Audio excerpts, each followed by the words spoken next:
نحمده ونصلي على رسوله الكريم أما بعد فقد قال الله سبحانه وتعالى في كلامه القديم والفرقان الحميد أعوذ بالله من الشيطان الرجيم بسم الله الرحمن الرحيم ليشهدوا منافع لهم ويذكروا اسم الله على ما رزقهم صدق الله العظيم.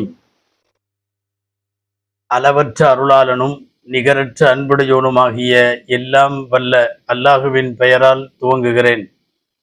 அருமைநாயகம் முஹம்மதுர் ரசூலுல்லா ஸல்லல்லாஹு அலைஹி வஸல்லம் அவர்களின் மீதும் நற்பாக்கியங்கள் நிறைந்த அவர்களுடைய உம்மத்தின் மீதும் குறிப்பாக இந்த ஜும்மா நன்னாளில் நம் அனைவர் மீதும் எல்லாம் வல்ல அல்லாஹுவின் நல்லருள் என்றென்றும் நிறைவாக உண்டாவதாக. ஆமீன். அல்லாஹுவின் பேரருளால் ஹிஜ்ரி 1446 ஆண்டினுடைய ஹஜ் பயணத்தை உலகம் துவங்கி இருக்கிறது. லட்சோப லட்சம் மக்கள் கஅபத்துல்லாவை நோக்கி படையெடுத்து கொண்டிருக்கிறார்கள். அவர்களின் கண்களிலும் கல்விலும் அவர்கள் தேக்கி வைத்த வாழ்நாள் ஆசை பயணமான ஹஜ் பயணத்தை நிறைவேற்றுவதற்காக வேண்டி மாநிலத்தின் மார்பிடம் உலகத்தின் தாயகம் மக்கா நகர் நோக்கி விரைந்திருக்கிறது அகில உலகம் முழுக்க உள்ள ஹஜ் குழுவினர்கள். அன்பானவர்களே, ஹஜ் பயணம் ஒரு பாரம்பரியத்தை நோக்கிய பயணம். ஹஜ் பயணம் நம்முடைய முன்னோர்களின் தடயங்களை தேடுகிற பயணம். ஹஜ் பயணம் இறை காதலில் மூழ்கி முத்தெடுக்கிற பயணம். ஹஜ் பயணம் புனித நினைவு சின்னங்களை மீட்டெடுக்கிற, சந்திப்பதற்கு ஆர்வம் கொள்ளுகிற அற்புதமான பயணம். ஹஜ் பயணம் அல்லாஹுவை அடைவதற்காக வேண்டி முயற்சிக்கின்ற அவனுடைய அடிமைகள் அவனை அடைந்து விட்டதாக லப்பைக் என்கிற தல்பியாவோடு படையெடுக்கிற பயணம். இப்படியெல்லாம் ஹஜ்ஜிற்கு நிறைய சிறப்புகள் இருக்கிறது. பாருங்கள், ஹஜ் குறித்தும் ஹாஜிகள் செய்ய வேண்டியவை குறித்தும் செய்யக்கூடாதவைகளை குறித்தும் நாம் இந்த ஜும்மா சிந்தனைகளிலே யோசிப்போம். அன்பானவர்களே, ஹஜ் பயணம் அல்லாஹ் பல்வேறு விதமான நுட்பங்களோடு பல்வேறு விதமான காரணங்களோடு இறைவன் கடமையாக்கி இருக்கிறான். ஹஜ் பயணம் என்பது உள்ளூர் அளவிலே மாத்திரம் முஸ்லிம்களை பார்த்து கொண்டிருந்த மக்களை மீறி போனால் ஒரு மாவட்டம் ஒரு மாநிலத்தில் உள்ள மக்களை மாத்திரமே பார்த்து கொண்டிருந்த மக்களை வாருங்கள், உலகம் முழுக்க இஸ்லாமை பின்பற்றுகிற உலக முஸ்லிம்களை நீங்கள் ஜியாரத்து செய்ய வேண்டும், வந்து பாருங்கள் என்று கூட்டி செல்லுவதற்குத்தான் இறைவன் ஹஜ் பயணத்தை ஏற்படுத்தி இருக்கிறான். ஆம், ஒவ்வொரு வக்து தொழுகையின் போதும் அந்தந்த பகுதி மக்கள் மாத்திரமே பள்ளிவாசலில் கூடுவார்கள். ஒரு ஜும்மாவின் போது அக்கம் பக்கத்தில் உள்ளவர்கள் எல்லாம் கூடுவார்கள். ஒரு பெருநாளின் போது சுற்றி உள்ள கிராமங்களை சார்ந்தவர்கள் எல்லாம் கூடுவார்கள். உலக முஸ்லிம்கள் எல்லாரையும் ஒருவன் சந்திக்க வேண்டும் என்று சொன்னால் அல்லாஹ் செய்த மிகப்பெரிய ஏற்பாடு, வந்து பாருங்கள், உங்களை போன்று உலகம் முழுக்க நாலா பக்கமும் 8 திக்கிலும் பரவி நிற்கிற முஸ்லிம்களை ஜியாரத்து செய்ய இறைவன் ஏற்படுத்தி கொடுத்த சந்தர்ப்பம்தான் ஹஜ் பயணம். ஹதீஸில் வருகிறது அல்லவா, கல்புன்யானி யஷுத்து பஅதுஹு பஅதா, முஸ்லிம்கள் எல்லாம் ஒரு கட்டிடத்தினுடைய செங்கற்களை போன்றவர்கள். எல்லா செங்கற்களும் இணைந்து ஒரு கட்டிடம் போல் உலக முஸ்லிம்கள் எல்லாம் இணைந்தது தானே கட்டிடம். அந்த கட்டிடத்தின் தனித்தனி செங்கற்களாய் உலகத்தின் எல்லா மூலையிலும் பிரிந்து கிடக்கிற மக்களே, வாருங்கள், ஒரே கட்டிடத்தின் இன்ன பிற செங்கற்களையும் நீங்கள் பார்க்க வேண்டும் என்று இறைவன் அழைத்து செல்லுகிற அற்புதமான ஒரு வரலாற்று பயணம்தான் ஹஜ் பயணம். ஹஜ்ஜினுடைய ஹிக்மத்துகள் என்கிற ஹஜ்ஜின் ஞானங்களில், ஹஜ்ஜின் நோக்கங்களில், ஹஜ்ஜின் குறிக்கோள்களில் இது முதலாவது. 2வது குறிக்கோள், எதற்கு ஹஜ் பயணம் தெரியுமா? வாருங்கள், உங்களுக்கு 2 தந்தைகளின் நினைவிடங்களை காட்டுகிறேன் என்று அல்லாஹ் அழைக்கிற பயணம். ஆம், நம்முடைய ஆன்மீக தந்தை அகில உலகத்தின் முஸ்லிம்களுக்கான முன்னோடியும் வழிகாட்டியுமான எம்பெருமான் முஹம்மதுர் ரசூலுல்லாஹ் ஸல்லல்லாஹு அலைஹி வஸல்லம் நமக்கு ஒரு ரூஹானி தந்தை, ஆன்மீக தந்தை. அடுத்து அவர்களுக்கும் மூத்து ஸல்லல்லாஹு அலைஹி வஸல்லம் உட்பட நம் எல்லோருக்குமான இன்னொரு ஆன்மீக தந்தை ஹதரத் இப்ராஹிம் அலைஹிஸ்ஸலாம். இந்த இரண்டு நபிமார்களின் வாழ்க்கை தடயங்களையும், இந்த இரண்டு நபிமார்கள் வாழ்ந்த பாதைகளையும், இந்த இரண்டு நபிமார்களும் எதிர்கொண்ட பல்வேறு செய்திகளையும் கண்கூடாக காட்டுவதற்கு இறைவன் ஏற்பாடு செய்கிறான். ஒன்று, அன்னலாரின் சொல்லும் செயலும் இந்த பயணத்தில் தெரியும். இப்ராஹிம் அலிஹிஸ்ஸலாமின் வாழ்வும் வாக்கும் அதனுடைய அர்த்தமும் இந்த பயணத்திலே புரியும். எனவே இரண்டு ஆன்மீக தந்தைகளின் தடயங்களை சுற்றி காட்ட இறைவன் உலக முஸ்லிம்களை அழைக்கிற பயணம் ஹஜ் பயணம். இது ஹஜ்ஜினுடைய குறிக்கோள்களில் இரண்டாவது குறிக்கோள். ஹஜ்ஜினுடைய மூன்றாவது குறிக்கோள் ஒன்று இருக்கிறது. ஆம், 1446 வருஷங்களை கடந்திருக்கிற நீங்கள் இந்த மார்க்கம் தொடங்கிய போது உள்ள மூத்த முன்னோடிகளை, முதல் தலைமுறையினர்களை, அவர்கள் வாழ்ந்த இடங்களை, அவர்கள் விட்டு சென்ற தடயங்களை நீங்கள் பார்க்க வேண்டும். நாம் அவர்களை சஹாபா பெருமக்கள் என்று அழைக்கிறோம். வகி இறங்கிய அந்த வசந்த காலத்தில், வகியை வாங்கிய அந்த நேரத்தில் வாழ்ந்த மக்கள், புதிதாக முதலாய் இஸ்லாத்தை ஏற்ற போது அவர்கள் அனுபவித்த இன்னல்கள் என்ன, அவர்கள் எதிர்கொண்ட சோதனைகள் என்ன, அவர்கள் வெற்றி பெற்ற வாகை என்ன என்பதையெல்லாம் உலகத்திற்கு அந்த முதல் தலைமுறை மக்கள் வாழ்ந்த இடங்களையும் தடயங்களையும் உலகத்திற்கு காட்ட வேண்டும் என்று இறைவன் அழைக்கிற பயணம் ஹஜ் பயணம். ஹஜ்ஜின் குறிக்கோள்களில் இது மூன்றாவது. நான்காவது, உங்கள் ஊர் பள்ளிவாசலை மட்டும் தானே நீங்கள் பார்த்திருக்கிறீர்கள், உங்கள் நாட்டின் பள்ளிவாசல்களை தானே பார்த்திருக்கிறீர்கள், அதுவும் முஸ்லிம்கள் சக மனிதர்களாக தொழுத பள்ளிவாசல் தானே பார்த்திருக்கிறீர்கள். வாருங்கள், மலக்குகளும் நபிமார்களும் கட்டிய ஒரு பள்ளிவாசலை நான் உங்களுக்கு காட்டுகிறேன் என்று அல்லாஹ் அழைத்து சென்று ஆதம் அலைஹிஸ்ஸலாம் முதல் சுமார் 70,000-க்கும் மேற்பட்ட நபிமார்கள் எல்லாம் தவாஃப் செய்த ஆலயத்தை காட்ட அல்லாஹ் கூப்பிடுகிறான். நேரடியாக களம் கண்டு அன்னலம் பெருமான் ஸல்லல்லாஹு அலைஹி வஸல்லம் கைகளால் கற்களை எடுத்து வைத்து கரசேவை ஆற்றி அவர்கள் செய்த வேலை இருக்கிறதல்லவா, அந்த பள்ளிவாசலை எல்லாம் காட்டுவதற்கு கூப்பிடுகிறான். மனிதர்கள் கட்டிய பள்ளிவாசல்களில் தொழுது பழக்கப்பட்ட நாம் நபிமார்களும் வானவர்களும் கட்டிய பள்ளிவாசலிலே தொழுகுவதற்கு வாருங்கள் என்று அல்லாஹு கூப்பிடுகிற பயணம்தான் ஹஜ்ஜினுடைய பயணம். அன்பானவர்களே, அல்லாஹு ஜல்ல ஷானுஹு தஆலா நம்மை கூப்பிடுவதற்கான பல்வேறு குறிக்கோள்களில் இன்னும் முக்கியமான ஒன்று என்ன தெரியுமா? வாருங்கள், வாழ்க்கை முழுக்க பாவங்களை செய்து பாவ மூட்டைகளை சுமந்திருக்கிற மக்களே, பாவங்களை சுமந்திருக்கிற உங்களை கழுவி சுத்தப்படுத்தி அன்று பிறந்த குழந்தையாய் உங்களை திருப்பி அனுப்புகிறேன் என்று இறைவன் கொடுத்திருக்கிற மாபெரும் பரிசும் வெகுமதியும் தான் ஹஜ்ஜினுடைய பயணம். அல் குர்ஆன் ஹஜ்ஜினுடைய குறிக்கோள்களில் இதையும் சொல்லுகிறது. இந்த வார்த்தை லியஷ்ஹது மனாஃபிஅ லஹும், அவர்கள் தங்களின் பலன்களை கண்கூடாக பார்ப்பதற்காக என்று அல்லாஹ் சொல்லுகிறான். ஆம், வாழ்க்கையிலே வாழ்ந்த வாழ்க்கையே அர்த்தமல்ல, இதுவல்லவா வாழ்க்கை என்று அவனுடைய ஆன்மீக திசையை தீர்மானிக்கிற பயணம்தான் ஹஜ்ஜினுடைய பயணம். இது மிகச் சரியாக செய்யப்பட வேண்டும் அல்லவா?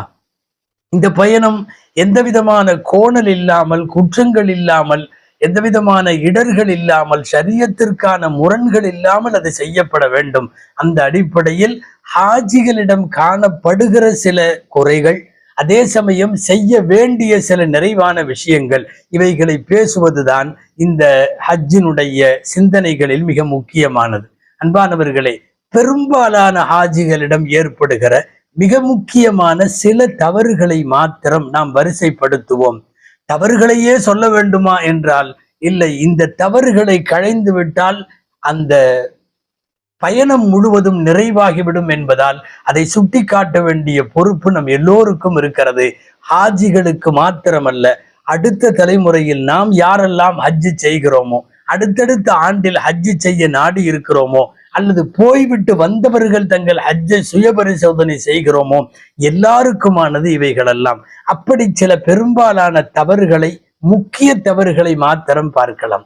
அன்பானவர்களே, உறவுகளை பார்ப்பதற்காக வளைகுடா நாடுகளுக்கு செல்லுகிறோம் என்று போய்விட்டு உம்ரா செய்பவர்கள் இங்கிருந்து எஹராம் இல்லாமல் அவர்கள் ஜித்தாவிலே போய் இறங்கிவிட்டால், மக்கா நகரத்திற்குள் நுழைந்து விட்டால் அது தவறு. மக்காவிற்கான ஆடை எஹராமுடைய ஆடை.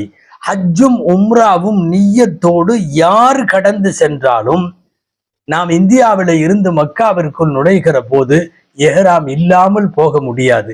ஒருவேளை ஏதேனும் நமக்கு ஏற்படுகிற தவறுகளால் எஹராமல் இல்லாமல் போய்விட்டால், ஒரு ஆடு அறுத்து கொடுப்பது குற்றப்பரிகாரம் செய்ய வேண்டியது வாஜிப் என்பதை எஹராம் இல்லாமல் பல பேர் போய்விட்டு அங்கே போய் எஹராம் கட்டி ஹஜ்ஜு செய்கிறார்கள் அல்லவா, அவர்கள் கவனத்தில் கொள்ள வேண்டிய முதல் செய்தி.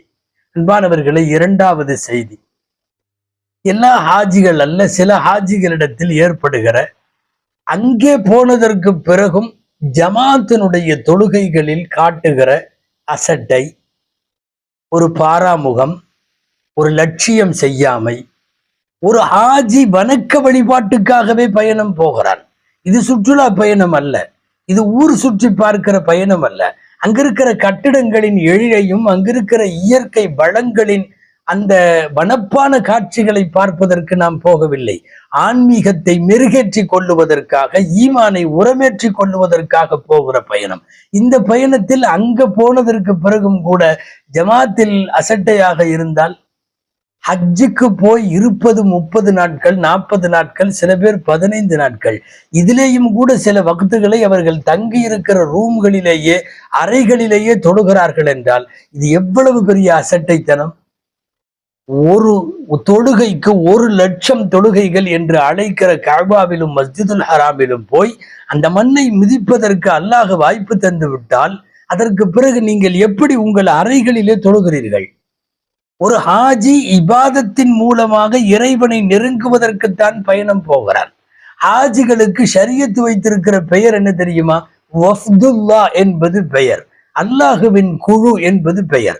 அல்லாஹுவின் குழு அல்லாஹுவை வணங்குவதற்கு அங்கே லட்சோப லட்சம் மக்கள் தொழுகிற போது நான் என் லாட்ஜினுடைய அறையில தொழுகிறேன் என்பதும், அல்லது காலதாமதம் கடந்து நான் தனியாக தொழுகிறேன் என்பதும் நீங்கள் போன ஹஜ்ஜை அர்த்தமில்லாமல் செய்துவிடும் என்பது இங்கே கவனிக்க வேண்டும். ஊர் உலகத்தில் எங்கு தொழுதாலும் ஒரு ரக்காத்திற்கு 1,00,000 ரக்காத்துகள் என்கிற நன்மையை நீங்கள் பெறவே முடியாது என்கிற சூழ்நிலையில் இந்த அசட்டை ரொம்ப தவிர்க்கப்பட வேண்டிய விஷயம். இது ஹாஜிகளிடத்தில் ஏற்படுகிற குறைகளில் இரண்டாவது முக்கியமான குறை. அன்பானவர்களே, மூன்றாவது, ஆர்வ மேலீட்டில் நிறைய பேர் ஹஜருல் அஸ்வதை போய் தொடுவதற்கும் முண்டி அடித்து கொண்டு முயற்சி செய்கிற காட்சிகளை தொடர்ந்து நாம் பார்த்து கொண்டிருக்கிறோம். ஒரு தொழுகை முடிகிற நேரத்தில் அல்லது இருக்கிற மக்களை எல்லாம் நெருக்கடிக்கு உள்ளாக்கி பல்வேறு சிரமங்களோடு ஒரு ஹஜருல் அஸ்வது கல்லை முத்தமிடுவதற்கு முயற்சிப்பவர்கள் கொஞ்சம் நிதானித்து யோசிக்க வேண்டும். மார்க்கத்தை பொறுத்தவரை காலியாக இருக்கிறது, வாய்ப்பிருக்குமானால் அவர்கள் நேரடியாக முத்தமிடலாம், தவாஃபும் செய்யலாம். இல்லை, முத்தமிடுவதற்கு வாய்ப்பில்லை, கையால் தொடுகிற அளவுக்கு வாய்ப்பு கிடைத்தால் முத்தமிட தேவையில்லை, கையால் தொட்டுவிட்டு தவாஃபை தொடரலாம். கையால் தொடுவதற்கும் முடியவில்லை, இப்போது இருக்கிற கூட்டங்களில் லட்சக்கணக்கான மக்களில் மார்க்கம் அனுமதி தருகிறது. கையை மாத்திரம் ஹஜருல் அஸ்வது கல்லை நோக்கி காட்டிவிட்டு அல்லாஹு அக்பர் என்று தக்பீர் சொல்லி தொடங்கிவிட வேண்டியது தானே. மார்க்கம் இப்படியெல்லாம் வழங்கி இருக்கிற போது எப்படியும் நான் தொட்டே ஆகுவேன் என்பதும், நானும் முத்தமிட்டேன் என்கிற ஒரு செய்திக்காக எவ்வளவு முண்டி அடிப்புகள்! நன்கு தெரிந்து கொள்ளுங்கள், ஹஜருல் அஸ்வதில் மட்டுமல்ல, வாழ்நாள் முழுக்க அடுத்தவர்களுக்கு தொந்தரவு செய்யாமல் தான் எந்த இபாதத்தையும் நிறைவேற்ற வேண்டும். அது தொழுகையோ, நோன்போ, ஜக்காத்தோ, ஹஜ்ஜோ, அடுத்தவர்களுக்கு ஒரு இடையூறு தரும் வண்ணம் ஒரு ஆன்மீகத்தை இந்த மார்க்கம் கற்றுத்தரவில்லை. அப்படி இருக்கிற போது ஆண்களை, பெண்களை, வயதானவர்களை, குழந்தைகளை, பல நாட்டவர்களை எல்லாரையும் தள்ளி கொண்டு போய் தன் வீரத்தை காட்டி, தன்னுடைய உடல் வலுவை காட்டி, பலத்தை காட்டி போய் முத்தமிடுகிற அந்த செயலில் இறங்க வேண்டாம் என்பது உங்களின் கவனத்திற்கு சொல்ல வேண்டிய முக்கியமான செய்தி. சுவனத்திலே இருந்து வந்து மனிதர்களின் கரம்பட்டு அது கருப்பாகி போனதாக ஹதீஸில் வருகிறது அல்லவா? சுவனத்து சொந்தமாக இருக்கிற அந்த கல்லை முத்தமிடுகிற ஆசை எல்லோருக்கும் உண்டென்றாலும் இருக்கிற சூழலை, அதில் இருக்கிற நெருக்கடியின் அபாயத்தை, இதையெல்லாம் புரிந்து கொள்ள வேண்டும். காவலர்களின் கட்டுப்பாடுகளை மீறி அடுத்தவர்களை தள்ளிவிட்டு ஒரு முத்தம், நிச்சயமாக அது புனிதமாக ஆகாது. இன்னொரு செய்தி, குறிப்பாக பெண்கள் அடுத்தவர்களை இடித்து கொண்டு போய் முத்தமிடக்கூடிய, ஹஜ்ருல் அஸ்வதை முத்தமிடக்கூடிய பெண்கள் யோசிக்க வேண்டும், ஷரியத்தில் இப்படி உங்களுக்கு அனுமதிக்கப்பட்டிருக்கிறதா? இதோ ஒரு ஹதீஸ் ஒன்று பைஹகியிலே பதிவாக இருக்கிறது, முஸ்னத் ஷாஃபியில் பதிவாக இருக்கிறது. ஆயிஷா ரலியல்லாஹு தஆலா அன்ஹா அவர்களுடைய பணிப்பெண் ஒருவர், அவர் தவாஃபை எல்லாம் முடித்து விட்டு வந்து பெருமையோடு ஆயிஷா அம்மாவிடத்திலே சொல்லுகிறார். ஆயிஷா அம்மாவிடம், துஃப்து பில் பைத்தி சபஅன் வஸ்தலம்து ருக்ன மர்ரத்தைன், 7 முறை நான் காபாவை சுற்றி வந்தேன், 2 தடவை காபத்துல்லால் ஹஜருல் அஸ்வது கல்லை முத்தமிட்டேன் என்று முத்தமிட்டு வந்த ஒரு பெரும் சந்தோஷத்தை வெளிப்படுத்துகிற நிலையில் ஒரு பெண் பணியாளர் ஆயிஷா ரலியல்லாஹு அன்ஹாவிடத்தில் சொல்லுகிற போது, ஆயிஷா ரலியல்லாஹு தஆலா அன்ஹா அவர்கள் சொல்லுகிறார்கள், ஆயிஷா ரலியல்லாஹு அன்ஹாவுடைய வார்த்தை ஹதீஸில் இப்படி வருகிறது, துதாஃபிஈனர் ரிஜால் லா ஆஜரக்கல்லாஹ், லா ஆஜரக்கல்லாஹ் துதாஃபிஈனர் ரிஜால் அலா கப்பர்தி வ மரர்தி. அந்த பெண்ணுக்கு சொல்லுகிற வார்த்தை, ஆண்களை நெருக்கி அடித்து கொண்டா நீ போய் ஹஜ்ருல் அஸ்வதை முத்தமிட்டாய்? ஆண்களை தள்ளி கொண்டு போய் கூட்ட நெரிசலுக்கு இடையில் கலந்து நீ முத்தமிட்டு விட்டு வந்தாயா? அல்லாஹ் உனக்கு கூலி கொடுக்காமல் போகட்டும், இந்த செயலுக்கு அல்லாஹ் உனக்கு நற்கூலி தராமல் போகட்டும். நீ பிஸ்மில்லாஹி அல்லாஹு அக்பர் என்று கையை காட்டி தக்பீர் சொல்லிவிட்டு கடந்து போயிருக்கலாமே, நீ எதற்கு அப்படி இடித்து கொண்டு போய் முத்தமிட்டாய் என்று ஆயிஷா ரலியல்லாஹு அன்ஹா கேட்ட இந்த வாசகம், ஹதீஸ் நூல்களில் பதிவாக இருக்கிற இந்த வாசகம் இன்றைக்கு முண்டி அடித்து கொண்டு மற்றவர்களுக்கு இடையூறு தந்து கொண்டு முத்தமிடம் செல்லக்கூடிய அத்தனை பேரும் கவனிக்கத்தக்க ஒரு வார்த்தை. அன்பானவர்களே, இந்த 3 விஷயங்களுக்கு பின்னால் 4வதாக ஹாஜிகளிடத்திலே காணப்படுகிற, ஹஜ்ஜில் காணப்படுகிற குறைகளில் இன்னும் ஒன்று உண்டு. தலை முடியை தியாகம் செய்வதற்கு அவ்வளவாக மனம் வராத, சம்மதிக்காத சில பேர் மொட்டை அடித்து விடுகிறார்கள், அல்ஹம்துலில்லாஹ் நிறைவான கூலியை பெற்று விடுவார்கள். தலைமுடியை வெட்டுபவர்களும் பரவலாக முழு தலையில் இருந்தும் தான் வெட்ட வேண்டும். ஏதோ பெண்களை போல ஆண்கள் ஒரு ஓரத்திலே மாத்திரம் துண்டித்து கொண்டு முடியை கத்தரித்து கொண்டு நாங்களும் கத்தரித்து விட்டோம் என்று நினைக்கிற மனப்பான்மை மாற வேண்டும். உங்களுக்கெல்லாம் தெரியும், எம்பெருமானார் ஸல்லல்லாஹு அலைஹி வஸல்லம் தலைமுடியை உம்ராவிற்கு பிறகு, ஹஜ்ஜுக்கு பிறகு வெட்டி கொள்ளக்கூடியவர்களுக்கு 1 தடவை துஆவும், முழுமையாக தலையை மழித்து கொள்ளுகிற, மொட்டையடித்துக் கொள்ளுகிறவர்களுக்கு 3 முறை துஆவும் எம்பெருமானார் ஸல்லல்லாஹு அலைஹி வஸல்லம் செய்தார்கள் என்பது உங்களுக்கு தெரியும். எம்பெருமானார் ஸல்லல்லாஹு அலைஹி வஸல்லமுடைய சுன்னத்திலேயே இருக்கிறது. சரி, ஒருவேளை மொட்டை அடிக்க விரும்பவில்லை, என் தலை முடி இருக்க வேண்டும் என்றால் வெட்டுவது பரவலாக தலை முழுவதும் வெட்டப்பட வேண்டும் என்றுதான் ஃபிக்ஹுடைய கிதாபுகளில் ஆண்களுக்கு சொல்லப்படுகிறது என்பது கவனத்தில் கொள்ள வேண்டும். நாம் என்ன பெருமானார் ஸல்லல்லாஹு அலைஹி வஸல்லம் விடவா தலைமுடியின் மீதான அவ்வளவு பிரியம்? பெருமானார் ஸல்லல்லாஹு அலைஹி வஸல்லம் ஹஜ்ஜுக்கு வருகிறார்கள்.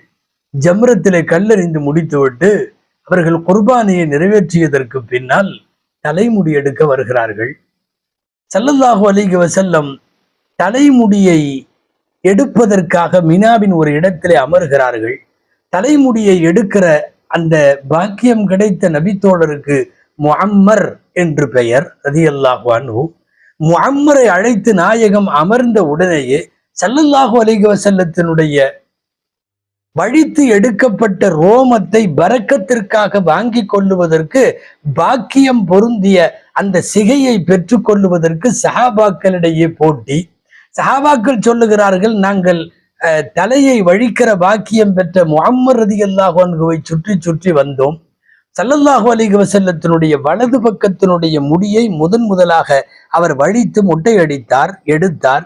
எடுத்தவுடன் ஸல்லல்லாஹு அலைஹி வஸல்லம் அதை கொடு என்று சொல்லி வாங்கிவிட்டு, எங்கே அந்த அபூ தல்ஹா ரலியல்லாஹு அன்ஹு இறைவனுக்காக வேண்டி வீட்டையும் குழந்தைகளையும் இருட்டாக்கி விட்டு விருந்தாளிக்கு விருந்து கொடுத்து உபசரித்து இஸ்லாமிய மார்க்கத்தினுடைய புனிதத்தை செய்த அபூதல்ஹாவை கூப்பிட்டு கொத்து முடியை கையில கொடுக்கிறார்கள். நாயகம் ஸல்லல்லாஹு அலைஹி வஸல்லம், உன் சஹாபாக்களிடம் தோழர்களிடம் பங்கு பிரித்து கொடுத்து விடு என்றார்கள். மீதி பாதியை இடது பக்கமும் வடித்ததற்கு பிறகு மீதி சஹாபாக்களிடம் குடித்தார்கள்.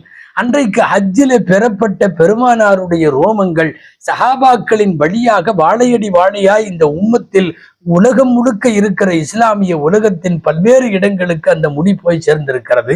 நான் சொல்ல வருவது, எம்பெருமானார் ஸல்லல்லாஹு அலைஹி வஸல்லம் ஹஜ் கடமையை முடித்த போது முழுமையாக மொட்டையடித்தார்கள் என்கிற சிந்தனை தலைமுடியை கூட தியாகம் செய்ய முன் வராதவர்கள் யோசிக்க வேண்டிய செய்தியாகும். பெரும்பாலான ஹாஜிகளிடத்தில் காணப்படுகிற 4வது தவறாக இதை நாம் எடுத்துக்கொள்ள முடியும்.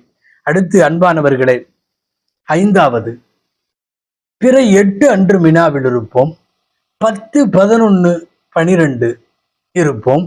இந்த நாட்களிலெல்லாம் மினாவில இரவு தங்குவது கட்டாயம். இரவில தங்குவதை மார்க்க அறிஞர்கள் 2 வார்த்தைகளில் சொல்லுவார்கள். ஒன்று சுன்னத்தே முஅக்கதா, சக்தி வாய்ந்த சுன்னத்தை விடவே கூடாது.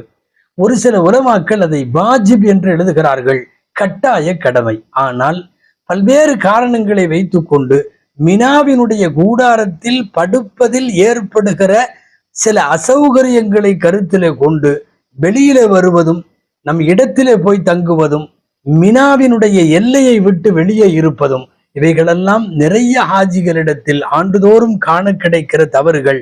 நிச்சயமாய் கட்டாய கடமை என்று எழுதி இருக்கக்கூடியவர்கள், சுன்னத்தே முஅக்கதா என்று எழுதக்கூடியவர்கள் இரவு மினாவிலே தங்க வேண்டும் என்கிறார்கள். பெருமானார் ஸல்லல்லாஹு அலைஹி வஸல்லம் அவர்கள் இரவு தங்கிய சுன்னத்தை சொகுசு பயணத்தை தேடி போனது போல நாம் அங்கே சுகங்களை தேடுகிற பயணமாய் இதை அமைத்துவிடக் கூடாது என்பது இங்கே பெரும்பாலும் காணப்படுகின்ற குறைகளில் ஒன்றாகும். அன்பானவர்களே, அடுத்து முக்கியமான செய்தி, 9வது நாள் ஹாஜிகள் கூடியிருக்கிற அரஃபா மைதானம். அகில உலகத்தில் அரஃபா மைதானம் போல் கிட்டத்தட்ட சிறப்பான இடம் இல்லை. அரஃபா மைதானத்தில் அல்லாஹ் மன்னிப்பது போல் ஆண்டு முழுவதும் எந்த நாளிலும் அல்லாஹ் மன்னிப்பதில்லை. அரஃபாவினுடைய நாள் எவ்வளவு சிறந்தது! வருஷத்தினுடைய 365 நாட்களில் எந்த நாள் சிறந்தது என்று கேட்டால் மார்க்க அறிஞர்கள் இப்படி ஒரு செய்தி எழுதுவார்கள். 365 பகல் காலங்களிலும் அரஃபாவுடைய பகல் தான் சிறந்தது. 365 இரவுகளில் லைலத்துல் கத்ர் இரவு சிறந்தது. இரவில் லைலத்துல் கத்ரை மேம்படுத்திய இறைவன் ஏறத்தாழ 84 வருஷத்தினுடைய பாவங்களை கழிக்கிற அளவுக்கு 84 வருஷம் இபாதத்து செய்த சிறப்பை ஒரு இரவில் தருவதாக இறைவன் சொல்லுகிறது போலவே, வருஷத்தினுடைய பகல்களிலெல்லாம் சிறந்த பகலாகிய அரஃபாவில் வாழ்நாளில் செய்த பாவத்தை எல்லாம் இறைவன் வழித்தெடுக்கிற ஒரு அற்புதமான, பாவங்களை நீக்குகிற, பிணி அகற்றுகிற அற்புதமான இடம்தான் அரஃபாவுடைய மைதானம். அல்லமா சுஃபியானு சௌரி ரலியல்லாஹு அன்ஹு அவங்கள்ட்ட கேட்டாங்க, மன் அஸ்வஉன் நாஸி ஹாலன், உலகத்திலேயே மோசமான துர்பாக்கியசாலி யார்? அவர்கள் சொன்னார்கள், அரஃபாவிலே நின்று கொண்டு, அரஃபாவிலே பிறை 9 இருந்து கொண்டு எனக்கு இறைவன் மன்னிக்க மாட்டானோ என்று யாராவது நினைத்தால் அவன்தான் உலகத்தில் இருக்கிற மனிதர்களிலேயே துர்பாக்கியசாலி என்றார்கள். சுருங்க சொன்னால், இறைவனின் மன்னிப்பை பெறாத உலகத்தின் எந்த படைப்பும் இல்லை அரஃபாவிலே கையேந்து விட்டால். அப்படிப்பட்ட அரஃபாவை, இது சிறப்பை சொல்லுகிற இடம் அல்ல அன்பானவர்களே. அரஃபா துவாவுக்கானது, அரஃபா அழுகைக்கானது, அரஃபா பாவங்களை நினைத்து வருந்துவதற்கானது, அரஃபா பாவங்களை நினைத்து கைசேதப்படுவதற்கானது, அரஃபா இனிமேல் அந்த பாவத்தை செய்ய மாட்டேன் என்று ஒப்புவிக்கக்கூடிய இடமாக இருக்கிறது. அரஃபா கையேந்தி கொண்டே இருக்க வேண்டிய ஒரு பகல் காலம் அது. கொஞ்ச நேரம் துவா செய்துவிட்டு ஆங்காங்கு சுற்றக்கூடிய ஹாஜிகள் மற்றவர்கள் எப்படி இருக்கிறார்கள் என்று கூடாரமாய் போய் எட்டி பார்த்து விட்டு வருகிற ஹாஜிகள், கொஞ்ச நேரம் துவா செய்துவிட்டு குடுவாய் அமர்ந்து அரட்டை அடிக்கிற ஹாஜிகள், அல்லாஹ் பாதுகாக்க வேண்டும். ஒரு பொன்னான பூமியில், ஒரு பொன்னான பகற் பொழுதில் நாம் எவ்வளவு தூரம் வீணாக்குகிறோம் தெரியுமா? அரஃபாவில் அமர்ந்து துவா செய்ய வேண்டும், தனியாய் துவா செய்ய வேண்டும், கூட்டாய் துவா செய்ய வேண்டும். தேவைப்பட்டால் உங்களுக்கு கிடப்பில் இருக்க வேண்டும் என்றால் படுத்து கொண்டும் துவா செய்யலாம். குறிப்பாக நின்று கொண்டு துவா செய்வது சுன்னத்து. அரஃபாவின் மரங்களுக்கு கீழே நின்று கொண்டு துவா செய்வது சுன்னத்து. எந்த பாவமும் அப்பழுக்கற்ற, மாசு மறுவில்லாத, பாவங்களே செய்யாத, முன்பின் பாவங்களெல்லாம் மன்னிக்கப்பட்ட பெருமானார் ஸல்லல்லாஹு அலைஹி வஸல்லம் ஹதீஸிலே வருகிறது, அரஃபாவில் நாயகம் எப்படி துவா கேட்டார்கள். கல் முஸ்தத்இமி, ஸல்லல்லாஹு அலைஹி வஸல்லம் கையை முகத்திற்கு முன்னால் 2 கைகளையும் நீட்டினார்கள். எப்படி நீட்டினார்கள் தெரியுமா? உணவுக்காக கையேந்துபவர் நீட்டுவது போல நாயகம் நீட்டி இருந்தார்கள். இந்த வார்த்தை ஹதீஸிலே வருகிறது. கல் முஸ்தத்இம் என்றால் நீங்கள் எனக்கு உணவு தாருங்கள் என்று கேட்பவன், உணவை கொண்டு வரக்கூடிய ஒருவர் உணவை கையிலே போடுவதென்றால் எப்படி விரித்து வைத்துக் கொண்டு கேட்பான்? நாயகம் ஸல்லல்லாஹு அலைஹி வஸல்லம் கவனிக்க வேண்டியது அதுதான். எந்த பாவமும் இல்லாதவர்கள் ரப்பே என்னை மன்னித்து விடு என்று ஒரு பிச்சை பாத்திரத்தை கையில ஏந்தி இருப்பதை போல கேட்கிறார்கள் என்றால் நாம் இவ்வளவு துவா செய்ய வேண்டும். ஹாஜிகள் ஹதீஸின் இந்த வார்த்தைகளுக்குள்ளே ஊடுருவி ஒளிந்திருக்கிற அரஃபாவினுடைய அகமியத்தை நாம் புரிந்து கொள்ள வேண்டும். அன்பானவர்களே, துவாவுக்கென்றே இறைவன் வைத்திருக்கிற அற்புதமான ஒரு இடம் அரஃபாவினுடைய மைதானம். அரஃபாவில் தங்குவது அவ்வளவு பாக்கியமானது. இங்கே இன்னொன்னும் சொல்ல வேண்டும். சில ஹாஜிகள் அரஃபாவிலே நோன்பு பிடிக்கிறார்கள். அரஃபாவினுடைய நோன்பை குறித்து ஒரு வார்த்தை அபூ கதாதா ரலியல்லாஹு அன்ஹு அறிவிக்கிற ஹதீஸ் சஹீஹ் முஸ்லிமில் பதிவாகி இருக்கிறது. அரஃபாவினுடைய நோன்பு ஒரு ஆண்டு முந்தைய, ஒரு ஆண்டு பிந்தைய அனைத்து பாவங்களையும் மன்னித்துவிடும் என்று பெருமானார் ஸல்லல்லாஹு அலைஹி வஸல்லம் சொன்னதாக சஹீஹான கிரந்தங்களிலெல்லாம் பதிவு செய்யப்பட்டிருக்கிற அபூ கதாதா ரலியல்லாஹு அன்ஹுடைய நபிமொழி உலக மக்கள் எல்லோருக்குமானது. பிறை 9 அன்று அவரவர்கள் நாட்டிலே பிறை 9 போது அவர்கள் நோன்பு வைக்க வேண்டும்.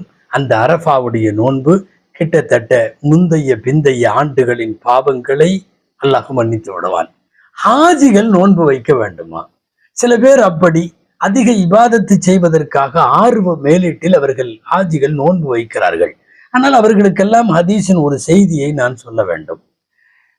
இந்த செய்தி பல்வேறு ஹதீஸ் நூல்களில் பதிவாகி இருக்கிறது. குறிப்பாக சஹீஹுல் புகாரியினுடைய உலக புகழ் பெற்ற விரிவுரை ஃபத்ஹுல் பாரியில் ரிவாயத்து செய்யப்படுகிறது. இப்னு அப்பாஸ் ரலியல்லாஹு அன்ஹு அவங்களுடைய தாய் உம்முல் ஃபதுல் என்கிற பெண்மணி பெருமானார் ஸல்லல்லாஹு அலைஹி வஸல்லத்தினுடைய சின்னம்மா முறை வேண்டும். அதாவது அப்பாஸ் ரலியல்லாஹுடைய மனைவி. கொஞ்சம் வயதானவர்கள், பல்வேறு சஹாபாக்களுக்கும் ஆலோசனை சொல்பவர்கள், பெருமானார் ஸல்லல்லாஹு அலைஹி வஸல்லத்தின் காரியங்களை எல்லாம் கவனித்துக் கொள்பவர்கள். அவர்கள் ஹஜ்ஜில இருக்கிறார்கள், அரஃபாவிலே இருக்கிறார்கள். ஸல்லல்லாஹு அலைஹி வஸல்லம் அவர்கள் அரஃபாவிலே நோன்பு வைத்தார்களா என்று சஹாபாக்களுக்கு இடையிலே சர்ச்சை. சில சஹாபாக்கள் சொல்லுகிறார்கள், இல்ல இவ்வளவு புனிதமான நாள் அரஃபா நாள், கண்டிப்பா ஸல்லல்லாஹு அலைஹி வஸல்லம் நோன்பு வச்சிருப்பாங்க அப்படின்னு சில பேர். இன்னும் சில சஹாபாக்கள் சொல்லுகிறார்கள், இல்ல நோன்பு வச்ச மாதிரி தெரியல என்று சொல்லுகிறார்கள்.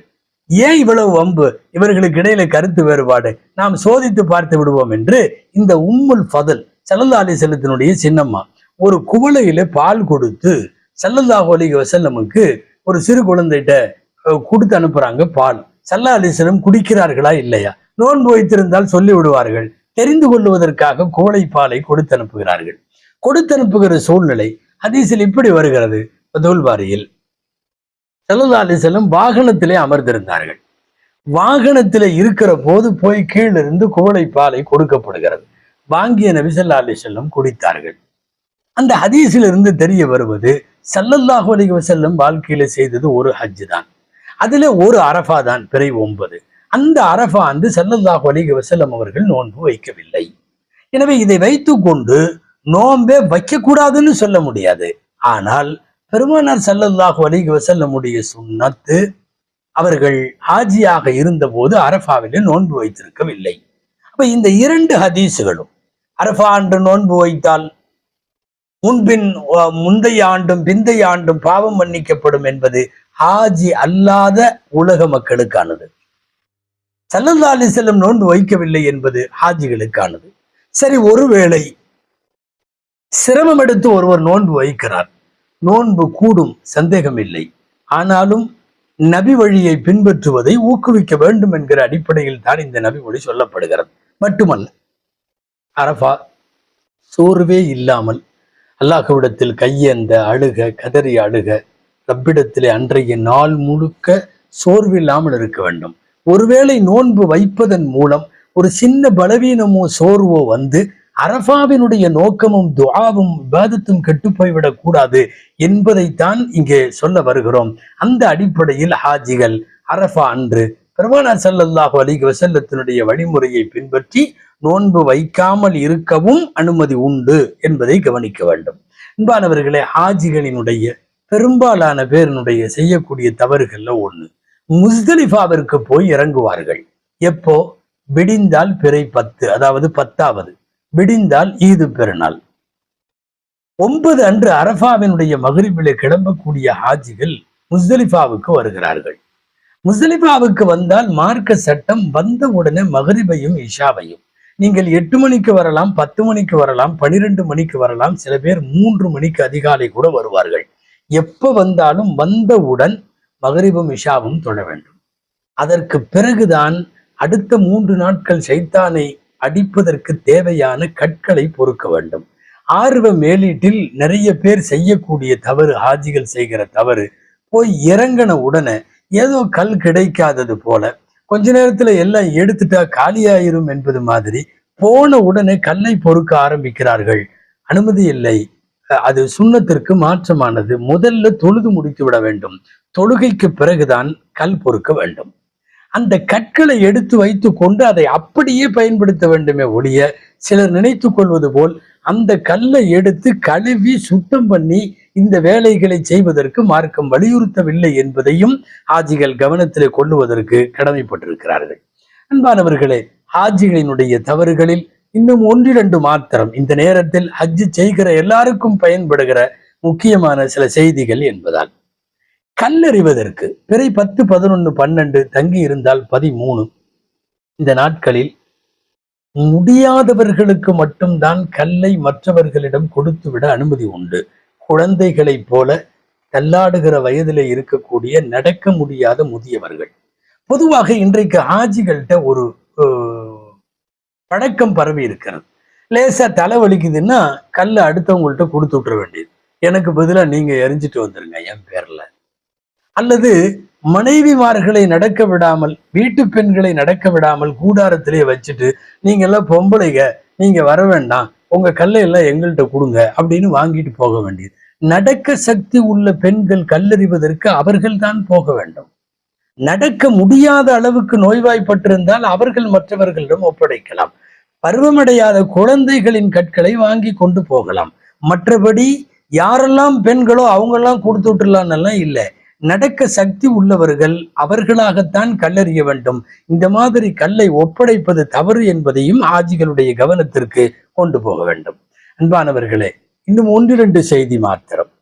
ஷைத்தானுக்கு கல்லெறிதல் என்பது என்ன? அது ஒரு வணக்க வழிபாட்டின் அடையாளம், அது ஒரு ஆன்மீகம், அவ்வளவுதான். ஒரு ஆன்மீக குறியீடு, அது ஒரு ஒரு ஒரு ஸ்பிரிச்சுவல் சிம்பிள் என்று சொல்லுவோம், அவ்வளவுதான். அங்கே ஷைத்தான் இல்லை. ஷைத்தானுடைய நினைவாய் ஒரு தூண் இருக்கிறது, அந்த தூணை அடிக்கிறோம். அது தஅப்புதி என்று உலமாக்கள் சொல்லுவார்கள். இது ஒரு வழிபாடு சார்ந்த விஷயம். சில பேர் ஏதோ நேரடியாக ஷைத்தானை கட்டி வைத்திருப்பது போல பெரிய பெரிய கல்லுல அடிக்கிறது, கையில கிடைக்கிறதுல எல்லாம் அடிக்கிறது. நீங்க அங்க போய் பாருங்க, நிறைய தண்ணி பாட்டில எல்லாம் அடிக்கிறது. கொடுமை என்னன்னா செருப்பு தூக்கி அடிக்கிறது. ஷைத்தானின் மீது இவர்கள் கோபமாக இருப்பதை காட்டுகிறார்களாம். அதற்கு பிறகு நாம் தானே அவனை நண்பனாக்கி கொள்ளுகிறோம். யோசித்தால் வியப்பாக இருக்கிறது. ஷைத்தானை கல்லடித்தல் என்பது ஒரு ஆன்மீக குறியீடு, அது ஒரு அம்ரு தஅப்புதி. மார்க்கம் சொல்லுகிறபடி கலிமா விரலுக்கும் கட்டை விரலுக்கும் இடையிலே உட்காருகிற அளவுக்கு ஒரு மிகச்சிறிய கற்கொண்டுதான் அதை அடிக்க வேண்டுமே தவிர, அந்த இடத்தில் எரிய வேண்டுமே தவிர, பெருங்கற்களோ, கொடை, தண்ணி பாட்டிலு, பெரிய பெரிய செங்கல் மாறி உள்ள கல்லு, இவை செருப்பு, இவைகளை கொண்டெல்லாம் அடிப்பது சுன்னத்திற்கும் ஹஜ்ஜினுடைய பாடங்களில் நமக்கு கிதாபுகள் சொல்லக்கூடிய சட்டங்களுக்கும் மாற்றமானது என்பதையும் கவனிக்க வேண்டும். அன்பானவர்களே, ஹாஜிகளினுடைய தவறுகளில் முக்கியமானது. கடைசியாக செய்கிற தவாஃபு, மக்காவை விட்டு விடைபெறுகிற போது செய்கிற தவாஃபுக்கு தவாஃபுல் விதா என்று பெயர். இந்த தவாஃபுல் விதா என்பது மக்காவிலிருந்து விடைபெறக்கூடிய நேரம்தான். சில பேர் வசதியான நேரத்துல செஞ்சு வச்சுக்கலான்னு சொல்லி சில சலுகைகளை கையில எடுத்துக்கொண்டு 2 நாள் அடுத்தது நாம பர்ச்சேஸுக்கெல்லாம் போக வேண்டியது இருக்கும், கடைக்கு போக வேண்டியது இருக்கும், அதனால இன்னைக்கே செஞ்சுக்கலான்னு உதாரணமா வெள்ளிக்கிழமையே செஞ்சு முடிச்சிடறாரு, திங்கட்கிழமை வரை மக்கால இருக்கார். இது சரியில்லை. மக்காவில இருந்து நீங்க தவாஃபை விதா செஞ்சு விட்டால் சில மணி நேரங்களில், அதாவது ஒரு நாள் பொழுதுக்குள்ளாக நீங்கள் விடைபெறுவதுதான் சிறந்தது என்பது பேணுதல் அடிப்படையில் நிறைய மார்க்க அறிஞர்கள் எழுதி தந்திருக்கிறார்கள். அந்த அடிப்படையில் ஹஜ்ஜின் அமல்களில், மக்காவில் செய்கிற அமல்களில் கடைசி அமலாக ஹஜ்ஜத்துல் அந்த தவாஃபை விதா என்பது அமையப்பெற வேண்டும் என்பதையும், அது ரொம்ப முன்னாடி செஞ்சுட்டு மக்காவில தங்குவது சிறந்ததல்ல என்பதும், அந்த தவாஃபுல் விதாவில் இந்த ஹஜ் பயணத்தை எனக்கு கடைசியாக ஆக்கிவிடாதே, ஆயுள் இருந்தால் மீண்டும் செய்ய வாய்ப்பு கொடு என்று கேட்பதும் சால சிறந்ததாகும் என்பதும் ஆஜிகள் கவனத்திலே கொள்ள வேண்டும். அன்பானவர்களே, இறுதியாய் ஒரு செய்தி. நாம் போயிருக்கிற இடம், கஅபத்துல்லா இருக்கிற இடம், நஃபில் தொழுகைகளில் அதிக கவனம் செலுத்துவதும், குர்ஆன் ஓதுவதில் அதிக கவனம் செலுத்துவதும், திக்ர் செய்வதில் அதிக கவனம் செலுத்துவதும், இது எல்லாவற்றையும் விட சிறந்தது என்ன தெரியுமா? தவாஃப் செய்வதுதான். உலகத்தின் எந்த பள்ளிவாசலையும் நீங்கள் தவாஃப் செய்ய முடியாது, அங்கு மட்டும்தான் செய்ய முடியும். எனவேதான் உபரியான நஃபில் தொழுகைகளை விட, குர்ஆன் திலாவத்துகளை விட அதிகம் தவாஃபுகளுக்கு முக்கியத்துவம் தர வேண்டும். இது புரியாமல் நிறைய பேர் வெறுமனே நஃபில் தொழுகைகளிலும் குர்ஆன் திலாவத்துகளிலும் அதிக கவனம் செலுத்தி தவாஃபை குறைக்கிறார்கள்.